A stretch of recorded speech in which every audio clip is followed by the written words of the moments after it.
यमुना नदी एक बार फिर खबरों में है। मॉनसून सीजन के साथ ही यमुना की सतह पर झाग ही झाग देखने को मिल रहा है। ये झाग यमुना में मौजूद प्रदूषण को दिखाता है और इसके साथ ही यमुना से जुड़ी चिंताएं भी खड़ी हो जाती हैं। ये जो आप दिल्ली में देख रहे हैं ये पानी नहीं है बल्कि 8,000 करोड़ रुपए का झाग है। दिल्ली की नदी में जो आप देख रहे हैं उसमें इतना पैसा अब तक खर्च हो चुका है कि हर दिल्ली वाले के हिस्से में करीब 40,000 से ज्यादा आता। तो सवाल ये है कि इतना पैसा खर्च होने के बाद भी यमुना की हालत ऐसी की ऐसी है, तो पैसा गया कहाँ और झूठ किसने बोला, केजरीवाल ने या फिर सरकार के अपने कागजों ने? इस वीडियो में 3 चीजें। पहला, केजरीवाल ने कितने वादे किए और कितने टूटे। दूसरा, असली वजह क्या है यमुना के पॉल्यूटेड होने की जो आपको कोई नहीं बताता। और तीसरा, रेखा गुप्ता ने सीएम बनने के बाद क्या क्या किया और क्या वो सच में काम कर रही है। ये वीडियो आप लास्ट तक देखना, क्योंकि नंबर सेकंड पर जो मैं आपको बताने वाला हूँ वो सुनकर शायद आप चौंक जाओगे।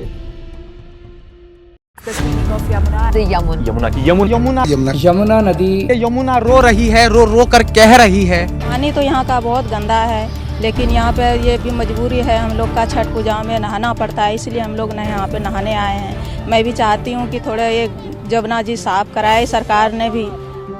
अगले चुनाव तक मैं यमुना को साफ कर दूंगा। 2015 आता है, अरविंद केजरीवाल अपना मैनिफेस्टो लॉन्च करते हैं और कहते हैं कि 5 साल में यमुना साफ, यानी डेडलाइन देते हैं 2020 की। 2020 से ठीक 1 साल पहले यानी 2019 में यमुना वैसी की वैसी। अब नया वादा कि हमें 4-5 साल और दिए जाए। उसी साल दिसंबर में अरविंद केजरीवाल कहते हैं कि 2025 में मैं पूरे गांव के साथ यमुना में डुबकी लगाऊंगा। अगले चुनाव के पहले मैं भी यमुना में डुबकी लगाऊंगा और आप सब लोगों को यमुना के साफ पानी में डुबकी लगवाऊंगा। अरविंद केजरीवाल ने अपने इस पूरे टेन्योर में 4 वादे किए, उसमें से एक भी पूरा नहीं हुआ। और फिर 2025 आया और डीपीसीसी यानी दिल्ली पोल्यूशन कंट्रोल कमेटी ने अपने डेटा के अकॉर्डिंग बताया कि 2015 से लेकर 2023 तक दिल्ली का पोल्यूशन कम नहीं हुआ बल्कि डबल हो गया। अब असली ट्विस्ट, जनवरी 2025 में एक जर्नलिस्ट केजरीवाल से पूछते हैं कि आपकी अपनी डीपीसीसी की रिपोर्ट के मुताबिक 2017 से लेकर 2021 तक यमुना पर 6,856 करोड़ रुपए खर्च हुए। इतना पैसा गया लेकिन दिखा कुछ नहीं, क्यों? और पता है केजरीवाल का इस पर जवाब क्या आता है कि मुझे पता है नहीं, ये फिगर ही गलत है। याद रहे, डीपीसीसी ओपोजिशन की एजेंसी नहीं है, ये उनकी खुद की सरकार का एक डिपार्टमेंट है। अपनी सरकार का 7,000 करोड़ का हिसाब सीएम को पता नहीं। ये सिर्फ मिसमैनेजमेंट नहीं बल्कि एक बड़ा सवाल है।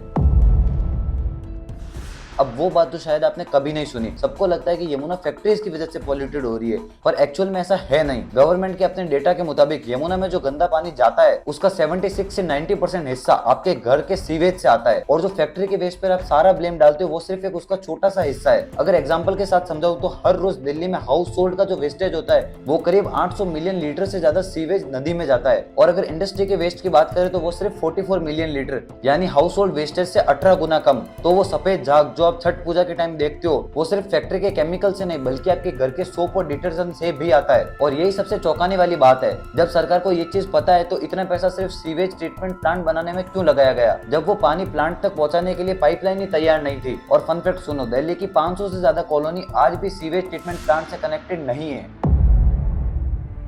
2025 में सत्ता बदलती है और बीजेपी आती है और इस बार सीएम रेखा गुप्ता बनती है। पर सवाल फिर भी यही है कि क्या इस बार यमुना साफ हो पाएगी? इस बार गवर्नमेंट 500 करोड़ रुपए का बजट एलोकेट करवाती है 40 नए एसटीपीज बनवाने के लिए। टोटल मिला के 9,000 करोड़ रुपए सिर्फ पानी और सीवर इंफ्रास्ट्रक्चर के लिए। फिर आता है 45 पॉइंट एक्शन प्लान और जून 2026 में रेखा गुप्ता खुद यमुना के 28 घाटों पर उतरती है और सफाई अभियान शुरू करती है 500 प्लस एनजीओ के साथ। और यहाँ एक चौंकाने वाला डेटा सामने आता है। जनवरी 2026 में यमुना का पॉल्यूशन लेवल पिछले साल जनवरी से 22% कम दिखा और आगे फरवरी में भी काफी सुधार देखा गया। लेकिन रुको, इसे फुल विक्ट्री मत समझो। नहाने का सेफ लेवल होता है 500 एमपीएन पर 100 ml और ये नंबर अभी कितना है पता है? 3.5 लाख। नो डाउट इंप्रूवमेंट हुआ होगा, पर अभी भी नहाने का जो सेफ लेवल होता है उससे ये नंबर सैकड़ों गुना दूर है। और मई 2026 में यमुना पर वही सफेद टॉक्सिक झाग वापस दिखे, मतलब अभी भी समस्या खत्म तो नहीं हुई है। खुद सरकार के मिनिस्टर परमेश वर्मा ने कहा असली नतीजे दिखने में अभी 3 साल और लगेंगे और शायद इन्हें इतना टाइम मिलना भी चाहिए क्योंकि ये अभी अभी सत्ता में आए। तो फाइनल सच ये है कि आम आदमी पार्टी ने वादे तोड़े और हिसाब तक नहीं दिया और बीजेपी ने फिर से नया पैसा और नया प्लान बनाया। कई कई जगहों पर सुधार भी दिखा, पर अभी तक यमुना साफ से काफी दूर है। असली प्रॉब्लम पैसा कभी था ही नहीं। खुद केजरीवाल ने कहा कि फंड्स की कमी नहीं है,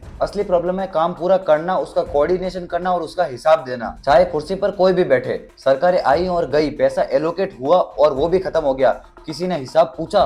और अगर आपको लग रहा है कि ये सिर्फ दिल्ली की कहानी है तो गंगा का हाल भी कुछ ऐसा ही है। एक मूवी का फेमस डायलॉग है कि अगर किसी प्रॉब्लम से लाखों लोगों का घर चल रहा हो तो उसे सॉल्व नहीं करते, उसे सॉल्व करने का नाटक करते हैं। और एग्जैक्टली ऐसा ही कुछ हो रहा है यमुना के साथ। सो इस टाइप की डिटेल डॉक्यूमेंट्री में शायद पहली बार शूट कर रहा हूँ, तो थोड़ी बहुत कमियां भी रही होगी और आने वाले वीडियोस में टाइम के साथ साथ वो चीजें इंप्रूव हो जाएंगी।